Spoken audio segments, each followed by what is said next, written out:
নমস্কাৰ বন্ধু বান্ধৱীসকল আপোনালোক সকলোকে মোৰ ইউটিউব চেনেল ম্যাথ সলিউশন পিপি লৈ পুনৰবাৰ স্বাগতম জনাইছো। আজি এই ভিডিঅ'টোত অসম চৰকাৰৰ স্বাস্থ্য বিভাগৰ গ্ৰেড 3 পোষ্টৰ কাৰণে যি লিখিত পৰীক্ষা অনুষ্ঠিত কৰিব সেই পৰীক্ষাৰ সহায় হোৱাকৈ ম্যাথৰ কেইটামান ইম্পৰ্টেন্ট কুৱেশ্যন ডিসকাস কৰিম। এই কুৱেশ্যন কেইটা পৰীক্ষাৰ কাৰণে যথেষ্ট ইম্পৰ্টেন্ট কাৰণ এনে ধৰণৰ প্ৰশ্ন অহা সম্ভাৱনা অতি বেছি। সো ভিডিঅ'টো শেষলৈকে চাব আৰু ভিডিঅ'টো চাই কেনে পালে মোক কমেন্ট কৰি জনাব। আহকচোন ভিডিঅ'টো ষ্টাৰ্ট কৰো। ফাৰ্ষ্ট কুৱেশ্যনটো আছে how much percent above the cost price should a shopkeeper mark his goods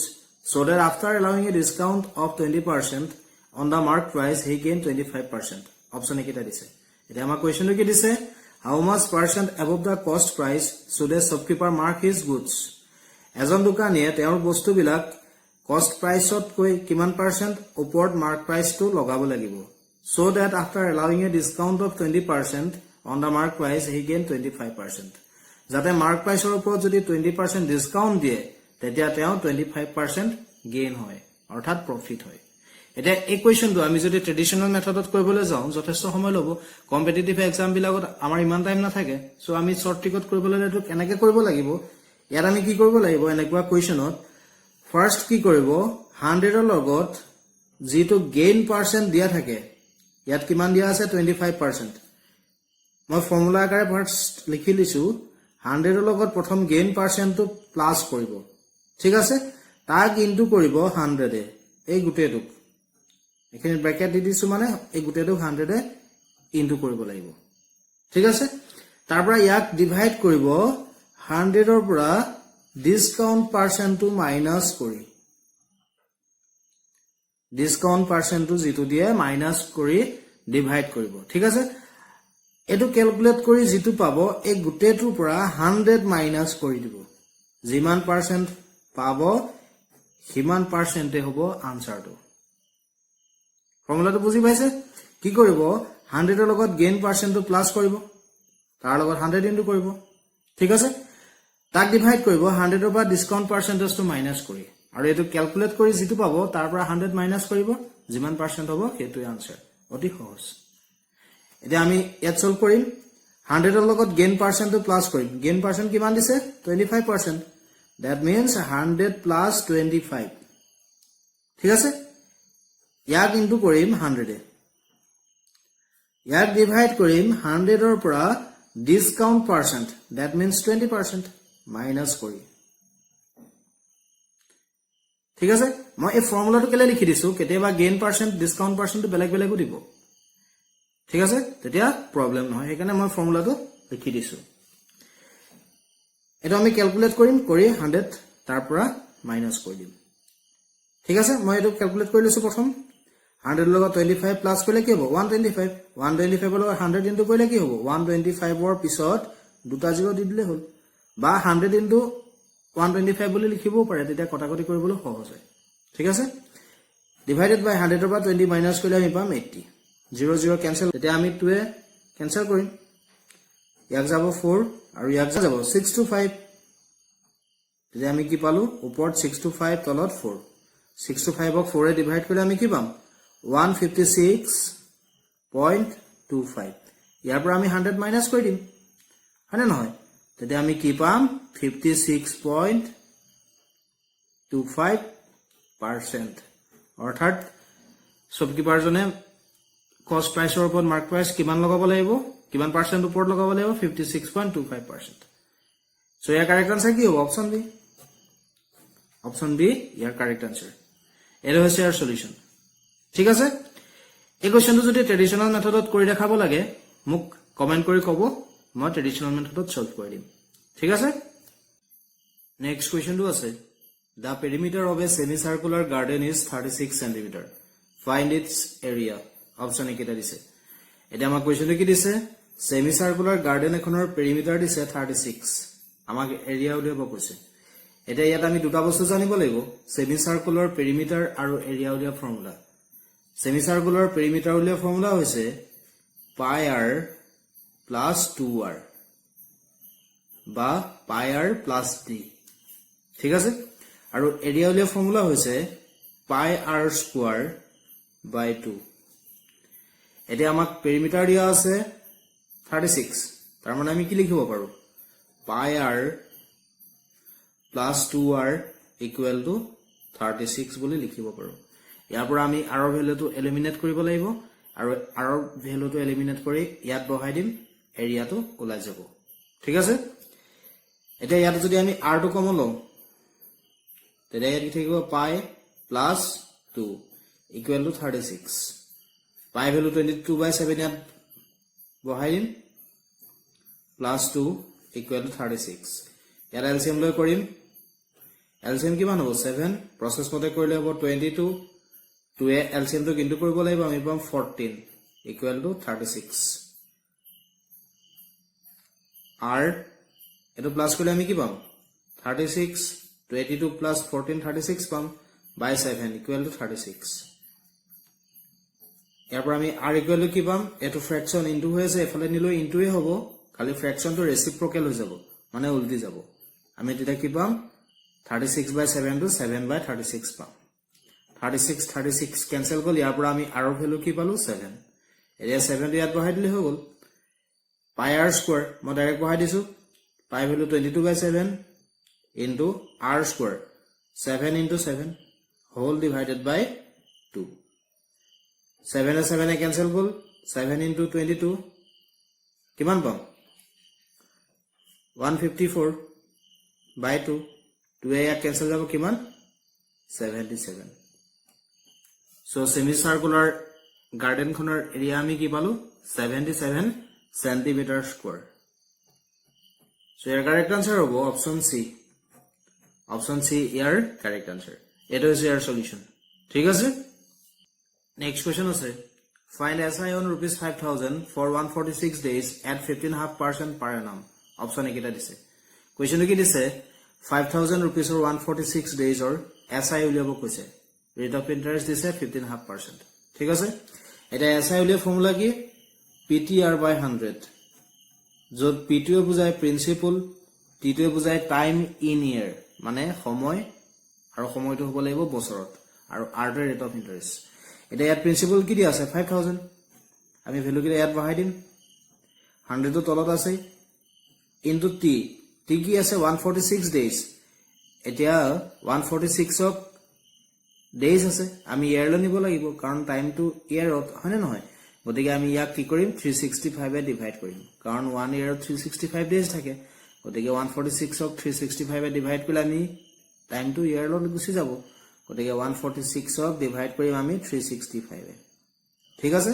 তাৰ পিছত r আহিলে 15.5% এটো 2 into 15 আমি 30 পাম 30 plus 1 আমি কি পাম 31 ওপৰ 31 তলত 2 এটো ক্যালকুলেট কৰিলে যেটো পাম হেতু হ'ব সিম্পল ইন্টারেস্ট ঠিক আছে এতিয়া a0 দুটা ক্যান্সেল গল 5 এ ক্যান্সেল যাব 73 5 এ ক্যান্সেল যাব 10 হয়নে আৰু এ 73 এ ইয়াক ক্যান্সেল যাব 2 আৰু 2 এ 5 যাব 5 বা এ 2 এ ক্যান্সেল কৰি দিব পাৰে এটা কি থাকিলে 5 into 2 into 31 5 into 2 আমি পাম 10 10 into 31 আমি পাম 310 that means simple interest আমি কি পালো 310 so your correct answer হ'ব option B your correct answer এটা হৈছে ইয়াৰ সলিউশন ঠিক আছে নেক্সট কোৱেশ্চন আছে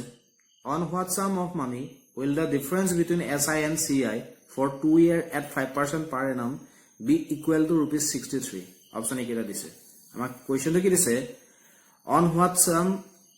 of money will the difference between SI and CI for 2 year at 5% per annum be equal to 63 কিমান সামত SI আৰু CI difference 63 হ'ব 5% rate of interest of 2 বছৰত ঠিক আছে আমাক ইয়াত কি লব কৈছে প্ৰিন্সিপাল টো যদি আৰু SI আমাক ডিফাৰেন্স দিয়া থাকে টাইম টু 2 ইয়াৰ দিয়া থাকে আৰু প্ৰিন্সিপাল টো উলিয়াবলৈ কয় তেতিয়া আমি অতি সহজে কৰিবলৈ হলে এটা ফৰ্মুলা ইউজ কৰিব লাগিব আৰু সেই ফৰ্মুলাটো হৈছে p = d * 100/r whole square এই ফৰ্মুলাটো আমি ইউজ কৰি অতি সহজে কম সময়ৰ ভিতৰত উলিয়াব পাৰিম যদি টাইমটো কি 2 ইয়াৰ দিয়া থাকে ঠিক আছে এতিয়া আমি ভ্যালু কিটা বহাই দিম ডিফাৰেন্সটো দিছে 63 into 100/r whole square 100 into 100 লিখিম ওপৰত তলত r টো 5% দিয়া আছে 5 into 5 লিখিম ঠিক আছে 5 এ ক্যান্সেল যাব 20 5 এ ক্যান্সেল যাব 20 20 into 20 আমি কি পাম 463 into 400 এটো ইনটু কৰিলে আমি কি পাম 2 24 25 00 that means 25200 so your correct answer of option C your correct answer next question is a triangle ABC is similar to triangle DEF and their areas be 64 cm square and 121 cm square respectively if EF equal to 15.4 find BC dema ki dise ABC aru DEF triangle duta similar aru area dia ase 64 aru 121 আমাক EF to 15.4 দিছে BC উলিয়াব দিছে ঠিক আছে এটা আমাক দুটা triangle দিছে ABC ABC আৰু DEF এই ট্ৰায়াঙ্গল দুটা আমাক দিছে সিমিলাৰ এটা ইয়াৰ কাৰণে এটা থিওৰি মনত ৰাখিব দুটা সিমিলাৰ ট্ৰায়াঙ্গলৰ এৰিয়া ৰেশিওটো এই ট্ৰায়াঙ্গল দুটাৰ কৰেসপন্ডিং সাইডৰ স্কয়াৰৰ সৈতে সমান অৰ্থাৎ আমি কি ক'ব পাৰো area of ABC area of triangle ABC ratio আমি fraction লিখিলে কি হ'ব area of triangle ABC divided by area of triangle DEF equal to corresponding side এতিয়া AB corresponding হৈছে D AC corresponding হৈছে DF BC corresponding হৈছে EF a side AB divided by D whole square লিখিব পাৰে বা AC divided by DF whole square লিখিব পাৰে বা BC divided by EF whole square লিখিব পাৰে ঠিক আছে এতিয়া আমাক কি দিছে EF এটো সাইড মানে নহয় BC উলিয়াব কৈছে গতিকে আমি কি লিখিম BC by EF whole square এঠিওৰটো মনত ৰাখিব ঠিক আছে এতিয়া আমাক ABC ট্ৰায়াঙ্গলৰ এৰিয়া দিছে 64 আৰু DEF ট্ৰায়াঙ্গলৰ এৰিয়া দিছে 121 BC to উলিয়াব লাগে EF দিছে 15.4 ঠিক আছে নেক্সট স্টেপত আমি যদি ইয়াত এ স্কয়াৰটো আঁতৰাই দিও তেতিয়া এফালে ৰুট লাগিব ঠিক আছে আৰু 64 ৰ স্কয়াৰ ৰুট কিমান 8 আৰু 121 ৰ স্কয়াৰ ৰুট কিমান 11 তেতিয়া এটো সাইডে স্কয়াৰটো উঠি যাব ঠিক আছে এটা ইয়াত ক্ৰস মাল্টিপ্লিকেশন কৰক তেতিয়া আমি কি পাম BC into 11 equal to 8 into 15.4 BC into 11 equal to 8 into 15.4 a 11 টো এটা সাইডে নিলে কি হ'ব ডিভাইড মাগেৰা স্টেপতে কৰি দেখাইছো বুজি পাইছে চাগে নিশ্চয় মানে এতিয়া এটা ইয়াক ইনটু কৰিব আৰু 11 এ ডিভাইড কৰিব তেতিয়া আমি কি পাম 11.2 এটো নিজে কৰি চাব আমি পাম 11.2 সেন্টিমিটাৰ সো ইয়াৰ কারেক্ট আনসার হ'ব option C Option C, your correct answer. It is your solution. ঠিক আছে? Next question আছে. On dividing the polynomial 2x cube plus 4x square plus 5x plus 7 by a polynomial gx, the quotient and the remainder were twice x and 7 minus 5x. Find gx. Option A কিটা দিছে। এটা আমাক কোৱেশ্চনটো কি দিছে? এই পলিনোমিয়ালটোক যদি আমি এটা পলিনোমিয়াল gx এ ডিভাইড কৰো, তেতিয়া আমি কোৱেশ্চন কি পাম? twice x আৰু ৰিমাইন্ডাৰ পাম 7 minus 5x gx টো উলিয়াব কৈছে অপচন এ কিটা দিছে ঠিক আছে বা আমি এনেকৈ ক'ব পাৰো এই তিনটাৰ ভিতৰত কোনটো পলিনোমিয়ালে ইয়াক ডিভাইড কৰিলে আমি কোএফিচিয়েন্টটো twice x আৰু ৰিমাইন্ডাৰটো 7 minus 5x পাম ঠিক আছে এতিয়া ইয়াত আমি কি ব্যৱহাৰ কৰিব লাগিব ডিভিজন এলগৰিথম থিওৰেমটো ইউজ কৰিব লাগিব হেতুমতে আমি কি পাম dividend equal to divisor into quotient plus remainder ঠিক আছে এটা ডিভাইডেন্ট কোনটো এটো যেটোক আমি ডিভাইড কৰো অৰ্থাৎ আমাক যদি দিয়ে 125 ক 3 এ ডিভাইড কৰিবলে ঠিক আছে তেতিয়া 125 টো হ'ব ডিভাইডেন্ট আৰু ডিভিজৰ টো হ'ব 3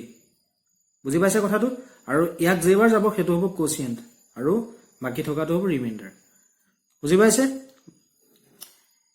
এটা ইয়াত ডিভাইডেন্ট কি দিছে 2x cube plus 4x square plus 5x plus 7 আমাক ডিভিজৰটো উলিয়াব কৈছে যেটো gx বুলি দিছে ইয়াত মানে ইনটু কোচিয়েন্ট কি দিছে টুৱাইস x প্লাছ ৰিমাইন্ডাৰ কি দিছে 7 - 5x ঠিক আছে এতিয়া আমি ইয়াৰ পৰা gx টো লৈ দিম এই 7 - 5x টো এটো সাইডে লৈ আহক তেতিয়া কি হ'ব 2x কিউব আছে ইয়াত plus 4x square plus 5x plus 7 plus 7 টো এটো সাইডে নিলে -7 - 5x টো এটো সাইডে নিলে plus 5x equal to gx into twice x ঠিক আছে এতিয়া 7 7 এ ক্যান্সেল গল এতিয়া ইয়াত কি থাকিলে 2x কিউব থাকিলে প্লাস 4x স্কয়ার 5x কি হ'ব 10x এটো সাইডে কি থাকিলে gx ইনটু টুৱাইস x হয়নে ইয়াত এটা সক আমি 2x টো কমন লব পাৰিম তেতিয়া ইয়াত কি থাকিব 2x টো কমন ললে 2 টো কমন ললো ইয়াত থাকিলে x স্কয়ার 4 পৰা 2 কমন ললো 2 থাকিলে x স্কয়াৰ পৰা x কমন ললো x থাকিলে 10 পৰা 2 কমন ললো 5 থাকিলে x টো কমন ললো হয়নে নহয় gx ইনটু টুৱাইস x এই টুৱাইস x ক্যান্সেল গল নে ইয়াৰ পৰা আমি gx কি পাম x square plus twice x plus 5 অৰ্থাৎ আমি x square plus twice x plus 5 এ যদি এই পলিনোমিয়ালটো ডিভাইড কৰো তেতিয়া কোচিয়েন্ট আৰু ৰিমাইন্ডাৰ এই দুটা পাম ঠিক আছে সো ইয়াৰ কাৰেক্ট আনসাৰ কি হ'ব ইয়াৰ কাৰেক্ট আনসাৰ হ'ব অপশন সি অপশন সি ইয়াৰ কাৰেক্ট আনসাৰ এটো হৈছে ইয়াৰ সলিউশন ঠিক আছে আজি মই এইখিনি কোৱেশ্চন ডিসকাস কৰিলো ভিডিওটো চাই কেনে পালে মোক কমেন্ট কৰি জনাব ভিডিওটো লাইক কৰিব লিংকটো ফ্ৰেণ্ডছৰ লগত শেয়াৰ কৰিব আৰু যদি আজি চেনেলটো প্ৰথম আহিছে চেনেলটো সাবস্ক্ৰাইব কৰিব যাতে মই ভিডিও দিলে পোনপটীয়াকৈ পাই যায় সো আজিলৈ আহো বাই